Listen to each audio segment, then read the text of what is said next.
Good morning. We heartily welcome Dr. Naveen Vade, sir, Dean of Incubation at Siddhartha Institute of Technology and Sciences. Good morning, sir. Good We morning. students have few questions about Incubation Center. Okay. I start with, sir, మీరు చాలా startup ideas సక్సెస్ఫుల్గా చేశారు. అలాంటి startup ఐడియాస్లో student నుండి most క్రియేటివ్గా అనిపించిన idea ఏమైనా ఉందా? ఉంది. చాలా ఐడియాస్ ఉన్నాయి మోస్ట్ క్రియేటివ్‌గా. So, in the area of waste management ఉంది. ఇన్ ద ఏరియా ఆఫ్ టెక్నాలజికల్‌గా ఉంది.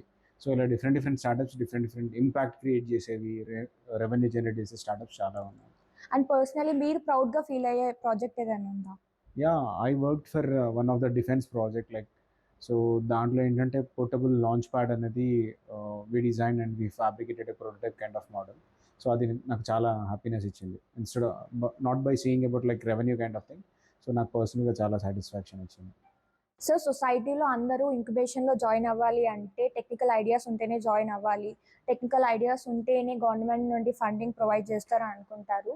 సో ఇంక్యుబేషన్లో జాయిన్ అవ్వాలి అంటే నాన్ టెక్నికల్ ఐడియాస్ ఉన్న వాళ్ళు కూడా జాయిన్ అవ్వచ్చా? ఇంక్యుబేషన్‌లో జాయిన్ అవ్వాలంటే పర్టిక్యులర్ రూల్స్ అండ్ రెగ్యులేషన్స్ ఏమీ ఉండవండి. సో, అది ఇంక్యుబేషన్‌ని ఎవరు లీడ్ చేస్తున్నారో వాళ్ళ మీద డిపెండ్ అయి ఉంటుంది. సో, జనరల్‌గా నేను ఎక్కడెక్కడైతే ఇంక్యుబేషన్స్‌కి సపోర్ట్ చేస్తున్నానో, అక్కడ రూల్స్ అండ్ రెస్ట్రిక్షన్స్ లాంటివి ఏమి ఉండవు. Apart from me education background ఏంటి? మీరేం చదువుతున్నారు? అండ్ మీరు ఏ క్లాస్? మీ జెండర్ ఏంటి? అండ్ మీరు ముసలోళ్ళా? లేకపోతే మీరు స్కూల్ పిల్లలా? అని బయాస్డ్ ఏం లేకుండా so, it's a common kind of platform. Everyone can step into the incubation. So, వాళ్ళ థాట్ ప్రాసెస్ ఏమున్నా కూడా వాళ్ళు షేర్ చేసుకోవచ్చు. జనరల్‌గా నేను చేసే దాంట్లో అయితే ఇలాంటి కైండ్ ఆఫ్ థింగ్ అయితే మేము మెయింటైన్ చేస్తాం. ఓకే. నాన్ టెక్నికల్ ఐడియాస్ ఉన్న వాళ్ళు జాయిన్ అవుతే వాళ్ళకి మీరు ఎలా హెల్ప్ చేస్తారు? Non technical ideas in the sense అన్నీ టెక్నికల్ ఉండాలని ఎక్కడా లేదు. Suppose let us consider area of waste management. వేస్ట్ మేనేజ్మెంట్‌లో నేను లైక్ తడి చెత్త, పొడి చెత్తను వేరు చేసి, పొడి చెత్త నుంచి నేను ఎలక్ట్రిసిటీ ప్రొడ్యూస్ చేద్దాము అనుకుంటున్నాను. సో, ఇక్కడ టెక్నికాలిటీస్ అనేది సెకండరీ వస్తది. ఫస్ట్ థింగ్ వచ్చేసి ఐడియా అనేది మేజర్‌గా ఉంటుంది. సో, ఇలానే ఫర్ ఎగ్జాంపుల్ వేస్ట్ ఆహ్, ఆహ్, మనం తడి చెత్తని తీసినట్టయితే దాని నుంచి మనం మాన్యూర్ ఎట్లా తయారు చేయొచ్చు? మాన్యూర్ తయారు చేసి లోకల్‌గా ఉన్న వాటికి మనం ఏ విధంగా సపోర్ట్ చేయొచ్చు అనేది మేజర్ రోల్ ప్లే చేస్తుంది. అది ఐడియా ఎవరైతే వింటున్నారో అది వాళ్ళ మీద డిపెండ్ అయి ఉంటుంది కానీ there is no thing called technical and non technical kind of thing. Okay. So, for example చీరలు నేసే వాళ్ళు ఉంటారు గదా! వాళ్ళకి మీరు ఎలా హెల్ప్ చేస్తారు? లైక్ మార్కెటింగ్‌లో ఎలా? లైక్ శారీస్ నేసేవాళ్ళు. ఆ! సో, ఆల్రెడీ ఆహ్, ఒక set of people are working on this పద్మశాలిలో ఉంటారు. అండ్ మీరు 'మల్లేశం' మూవీ చూస్తూ ఉండొచ్చు. దాంట్లో 'మల్లేశం' మూవీలో ఏదైతే చూపెట్టినారో అది రియల్ కైండ్ ఆఫ్ స్టోరీ. ఇంతకుముందు ఒక చీర నెయ్యాలి అంటే 11,000 టైమ్స్ ఇట్లా చుట్టాల్సి వస్తుండే. హ్యాండ్‌తోని చేయాల్సి వస్తుండే. సో, చింతకింద మల్లేశం గారు ఎప్పుడైతే ఒక మెషిన్‌ని ఇంట్రొడ్యూస్ చేశారో, అది కంప్లీట్ ఎకనామిక్ స్ట్రక్చర్ ఆఫ్ తెలంగాణనే అది మార్చడం జరిగింది. సో, ఒక చీర ఎగ్జాంపుల్ ఒక చీరను నేయడానికి 2 మంత్స్ ఆఫ్ టైం పడితే, ఇప్పుడు మనం ఒక 3, 4 డేస్‌లో ఒక చీరను మనం తీసుకురావచ్చు. అండ్ కొన్ని కొన్ని కేసెస్‌లో లార్జ్ అమౌంట్ ఆఫ్ ఇన్‌ఫ్రాస్ట్రక్చర్ ఉన్న దాంట్లో ఒక 1 డేలో కూడా ఒక 3, 4 శారీస్ తయారు చేసే ఆర్గనైజేషన్స్ ఉన్నాయి. సో, ఇలాంటి వాళ్ళకు డిఫరెంట్ సప్లై చైన్‌లో కానీ అండ్ ప్యారలెల్‌గా ఇన్నోవేషన్‌లో కానీ వాళ్ళేదైనా చేయాలి అనుకుంటే I can support personally. And government funding through yeah! కూడా గవర్నమెంట్ సపోర్ట్ ఫండింగ్ ఏజెన్సీస్ కూడా ఉంటాయి. బట్ ఏంటి ఎక్కడికెళ్ళి ఎవరిని అప్రోచ్ అయితే వాళ్ళకు ఎటువంటి సార్ట్ ఆఫ్ హెల్ప్ ఉంటుందనేది జనాలకి ఎక్కువ తెలీదు. సో, అందుకని వాళ్ళు స్టకప్ అయి ఉంటున్నారు కానీ there are lot of schemes and grants from the government.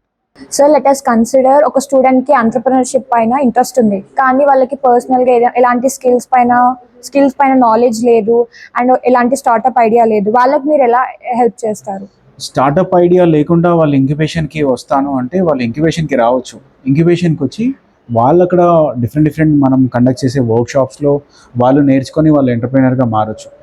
ఏ టైంలో ఏ స్పార్క్ ఎవరి మైండ్‌లో వస్తుందనేది చెప్పలేము.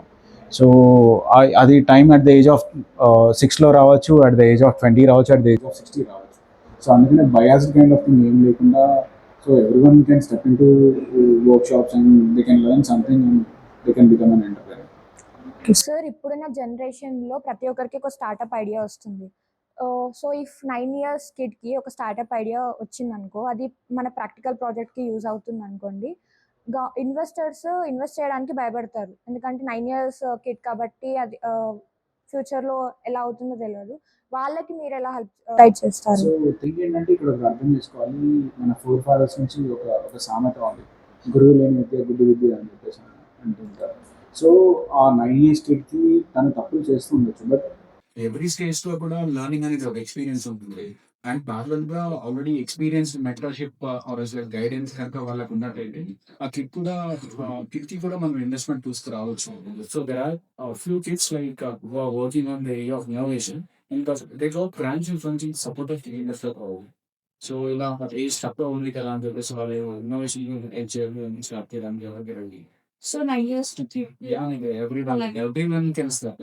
Sir when we talk about women empowerment, చాలా ఉమెన్స్ వాళ్ళకి స్టార్టప్ ఐడియాస్ ఉంటుంది, కాకపోతే వాళ్ళ ఫ్యామిలీ నుండి ప్రాపర్ సపోర్ట్ లేక, ఫైనాన్షియల్ సపోర్ట్ లేక వాళ్ళు బ్యాక్ ఆఫ్ అయిపోతున్నారు. అలాంటి ఉమెన్స్కి మీరు ఎలా సపోర్ట్ చేస్తారు? See, women empowerment is one of the areas I want most. In this case, in the oil is also a government of Finland at the area of freedom and that parallelly with self-imposed. So ఇక్కడ ఏంటంటే lot of women entrepreneurs like ఇలానే step up అయ్యే folk ఉంటున్నారు. So we have planned platforms and we enable and programs we solve indexes. I'm happy to be part of your women entrepreneurship and I work with different governments that call on this from the state of Telangana. So ఇక్కడ ఏంటంటే women idea ఉన్నప్పుడు అది ఎవరికి చెప్పాలి, ఎవరికి approach అవ్వాలి అనేది తెలియదు అన్నమాట. For that, like we do have a separate kind of platform where we conduct on every Sundays. So women అనేదే కాకుండా men కానీ ఎవరు కూడా వచ్చి they can participate in that particular వేదిక. ఇట్స్ నేమ్ ఇస్ లైక్ ఆవిష్కార వేదిక. సో ఇక్కడ ఏంటంటే ర్యాండమ్గా will be working with different set of colleges అన్నమాట. So we'll be moving to the colleges and every Sunday like we'll having an open kind of platform where women are like you can approach to us like simple వేలో సింపుల్గా కామన్గా కూర్చొని friendly వేగా మాట్లాడుకొని వాళ్ళ ఐడియాస్ని, ఇన్నోవేషన్స్ని, వాళ్ళ concepts అన్నీ discuss చేసుకోవడానికి ఆ ప్లాట్ఫామ్లో నేను అవైలబుల్ ఉంటాను. నాతో పాటు నా కో మెంటర్స్ కానీ, నా ఫ్రెండ్స్ కానీ అండ్ నా దగ్గర నాలెడ్జబుల్గా ఉన్న స్టూడెంట్స్ కానీ ఎవరైతే ఆ థాట్ ప్రాసెస్ ఇంటికి తీసుకెళ్ళగలిగారో ఇలాంటి చైన్ ఆఫ్ పీపుల్ వర్క్ చేసి ఈ ఆవిష్కార్ వేదిక అనేది వీఆర్ ఆర్గనైజింగ్ దిస్. ఇప్పుడు ఉమెన్‌కి ఫండింగ్ పార్ట్ అంటారు. Funding comes the like last stage or mid stage of the startup of idea. First thing కావాల్సింది ఏంటంటే ఆ ఐడియా మనం క్రియేట్ చేసి మార్కెట్‌లోకి తీసుకెళ్ళిపోయి ఎంతవరకు ఆ మార్కెట్‌ని మనం క్యాప్చర్ చేయగలుగుతాము. మార్కెట్ స్కోప్ ఎంత ఉందో, గ్యాప్ అనాలిసిస్ ఎంత ఉంది, ఇవన్నీ కూడా ఫైండ్ ఔట్ చేయాలి. సో, ఇక్కడ ఏంటంటే ఉమెన్ ఎంపవర్‌మెంట్ అనేది చేస్తే లైక్ ఉమెన్‌కి కొంచెం తక్కువ exposure compare to men. So, వీళ్ళకి కనుక మనం కొంచెం ఎక్స్‌పోజర్ ఇచ్చి ప్రెషర్స్ చేసి క్వాలిఫికేషన్స్ చేసేది. They are successful peoples who are working as an entrepreneurs or who are see like మన ప్రెసిడెంట్ ఆఫ్ ఇండియా కూడా ఉమెనే. And so taking her as an inspiration. There are lot of మన finance మినిస్ట్రీలో so a lot of people who are working on sector, so I'm loving it. వాళ్ళకి కూడా out reach conduct చేసి అలాంటి ఉమెన్స్ని బయటికి Yeah, తీసుకొస్తారు. yeah. Programs and exposures conduct చేయాలి. ఇప్పుడు ఏంటి అంటే for example in Karimnagar district like I work one of the villages. So అక్కడ ఏమైందంటే ఉమెన్‌కి they are making like home made foods like తెలంగాణలో లైక్ సర్వపిండి, అప్పాలు, మురుకులు kind of thing they are making. And ఏం జరుగుతుంది అంటే వాళ్ళు లడ్డు బాగా చేస్తున్నారు. వాళ్ళ లడ్డు టేస్ట్ ఎలా ఉంటుందంటే తిరుపతి లడ్డులా ఉంది. బట్ అక్కడ ఏంటి అంటే వాళ్ళు లడ్డు ప్రిపేర్ చేస్తున్నారు కానీ మీరు ఎక్కడ వస్తున్నారమ్మా ఏంటమ్మా అంటే మేము వాళ్ళ కోసం ఎక్కి మా ఊళ్ళో మేమే అమ్ముకుంటున్నాం అని చెప్పేసి అన్నారు.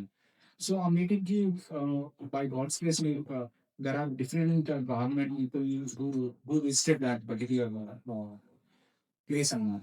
లైక్ సర్పంచ్ అండ్ వీళ్ళు వచ్చినారు. సో అప్పుడు ఆ పీరియడ్‌లో లైక్ నేను అక్కడ విజిట్ చేసిన ప్లేస్‌లో అక్కడ జనవరి 26 కంప్లీట్ అయిపోయి కొన్ని డేసే అవుతుంది. అయితే ఆ జనవరి 26 అప్పుడు లైక్ ఏం జరిగింది ఏంటి అనేది అక్కడ సర్పంచ్‌ని అడిగి నేను తెలుసుకున్నా. తర్వాత ప్యానెల్‌లో సెపరేట్‌గా నేను ఉమెన్ అక్కడ ఎవరైతే ఈ రన్నింగ్ కైండ్ ఆఫ్ థింగ్స్ చేస్తున్నారో వాళ్ళతో మాట్లాడాను.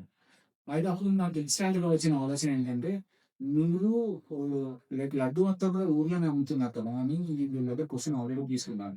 నేను సర్పంచ్ దగ్గరికి వెళ్లి, "మీరు స్వీట్‌ని ఎక్కడి నుంచి ఎందుకు కొనుక్కొస్తున్నారు?" అని చెప్పేసి నేను అడిగాను. అడిగితే నేను లైక్ కరీంనగర్ డిస్ట్రిక్ట్ నుంచి కొనుక్కొస్తున్నాం. చాలా నుంచి తీసుకొస్తున్నాం అని చెప్పేసి ఆ ఊరు సర్పంచ్ చెప్పారు. మీ ఊర్లో ఉమెన్‌కి మీరు సపోర్ట్ చేయకుండా నేను పక్క ఊరు నుంచి కొనుక్కొని రావాలని. ఇక్కడే వీళ్ళు తయారు చేసిన స్వీట్స్ మీరే కొన్నట్లయితే వాళ్ళకి ఇక్కడ ఉపాధి దొరుకుతుంది. రైట్? ఆ పర్టికులర్ ఫ్లాగ్ హాయిస్టింగ్ కానీ, ఆ పర్టికులర్ మీటింగ్ కానీ ఎంఆర్ఓస్ కావచ్చు, కలెక్టర్స్ కావచ్చు, దాంట్లో ఒకరికి నచ్చిన ఆ స్వీట్ వీళ్ళ ఫుడ్ ఎంత ఫేమస్ అవుతుందో. ఈ విధంగా మీరు ఎందుకు ఆలోచించలేరు అనేది ఇన్‌స్టాంట్‌గా ఆలోచించి వాళ్ళంతా ఆ సెల్ఫ్ హెల్ప్ గ్రూప్స్‌తో ఇక్కడ గ్రామ పంచాయతీ we had a collaboration kind of. ఇక మీద స్వీట్స్ కొనాలి అంటే పక్కూరు నుంచి కొనుక్కురావద్దు. ఈ ఊర్లో వాళ్ళు ప్రొడ్యూస్ అయిన ఈ ఫుడ్‌ని మీరు గనుక కొన్నట్టయితే పక్కూరు వాళ్ళు కూడా మీరు స్ప్రెడ్ చేసుకుంటూ పోవాలి. ఊరు వరకు పరిమితమైన దాన్ని నెక్స్ట్ మండల్ లెవెల్‌కి తీసుకెళ్ళాలి. మండల్ నుంచి డిస్ట్రిక్ట్ లెవెల్‌కి తీసుకెళ్ళాలి. మేము డౌన్ ద లైన్ వీళ్ళు ఎక్స్‌పోర్ట్ చేసే స్థాయికి మీరు సపోర్ట్ చేయాలి అనేది kind of discussion we had with local body people. So thought was the best kind of workshop I have attended. Like now they are supplying their food to the corporates. So ప్యాకేజింగ్‌లో కానీ we gave different kinds of decisions. అంటే ఒక చిన్న పల్లెటూరులో తయారు చేసే food ఈరోజు డెలాయిట్‌లోకి వచ్చిన వాళ్ళు కానీ లైక్ ఒక కాగ్నిజెంట్‌లోకి వచ్చిన వాళ్ళు కానీ ఆ ఫుడ్ టేస్ట్ చేస్తున్నారు. It's all about idea. It's not about gender. It's all about the mind set of the people. So వాళ్ళకు ఇదేంటి నేను ఉమెన్ గురించి ఎందుకు చెప్తున్నాను అంటే I'm being a part of it. So వాళ్ళు ఎట్లా ఆలోచిస్తారో ఏంటి అనేది నాకు తెలుసు కాబట్టి సో గ్రౌండ్ లెవెల్ నుంచి I can understand and I can bring some kind of flavours to their product and I can nurture their ideas and that. So this is what I want to say about human empowerment. I'm loving to be part of like human empowerment. ఇప్పుడున్న companies అన్నీ mostly startup ideas develop చేయడానికే చూస్తున్నాయి. ఆ startup ideas కూడా విలేజెస్లో కంటే cities పైన ఎక్కువ ఫోకస్ చేస్తున్నాయి. సో విలేజెస్లో గుడ్ ఫార్మింగ్ ఉన్న ల్యాండ్ కూడా వాళ్ళు ఫార్మర్స్ ఎలాంటి గైడెన్స్ లేనందుకు విల్లాస్ ఫామ్ హౌసెస్ కడుతున్నారు. సో అలాంటి ప్లేస్ని మీరు కరెక్ట్గా యూస్ చేయడానికి ఎలా హెల్ప్ చేస్తారు? ఇలాంటి ఏంటంటే for this like we do have several set of programmes which are designed by me personal. So ఏంటి అంటే రైతు అనేవాడు ఫస్ట్ థింగ్ ఆలోచించాల్సింది తను వ్యవసాయాన్ని నమ్ముకునే రైతు అగ్రికల్చర్ స్టేజ్ నుంచి రియల్ ఎస్టేట్ స్టేజ్లోకి ఎట్లా మారుతున్నారు, అసలు మారడానికి అవకాశం ఏంటి. రైట్. సో ఏంటి అంటే ల్యాండ్ అమ్మేస్తే ఎక్కువ అమౌంట్ ఆఫ్ కష్టపడాల్సిన అవసరం లేదు. అండ్ డౌన్ ద లైన్ వాళ్ళు ఫార్మింగ్ చేస్తూ ఉండొచ్చు కానీ వాళ్ళ పిల్లలు ఫార్మింగ్ చేయకూడదని థాట్ ప్రాసెస్లో ఉన్నారు. సో లైక్ టెక్నాలజీ ఎంత అడ్వాన్స్లోకి వెళ్ళినా ఫుడ్ లేకుండా మాత్రం ఎవరు బతకలేరు. సో సెంట్రల్ గవర్నమెంట్ కానీ మోడీ గారి విషయం కూడా కానీ 2030 వరకు కానీ 2047 వరకు కానీ అందరూ మంచి ఆరోగ్యమైన ఆర్గానిక్ ఫుడ్ తినాలనే విషయంలో గవర్నమెంట్ ఆఫ్ ఇండియా వర్క్ చేస్తుంది. సో ఈ రైతులు రియల్ ఎస్టేట్ ఏజెంట్స్గా కానీ వాళ్ళ ఫామ్ ల్యాండ్ని అమ్మేసుకోవడానికి కూడా కారణం ఏంటి అంటే ల్యాక్ ఆఫ్ అవేర్నెస్ అనమాట. సో ఇప్పుడు లైక్ ఇంజనీరింగ్ చదువుతున్న పిల్లలు ఉన్నారు. సో వాళ్ళు ఎంతసేపు టెక్నాలజీ బైక్స్ కార్స్ ఇవన్నీ దాని మీద ఫోకస్ చేస్తున్నారు కానీ అగ్రికల్చర్లో ఎంతో ఉంది. అగ్రికల్చర్లో మనం బిజినెస్ చేయొచ్చు, ఫుడ్ ప్రాసెసింగ్ యూనిట్స్ ఎస్టాబ్లిష్ చేయొచ్చు.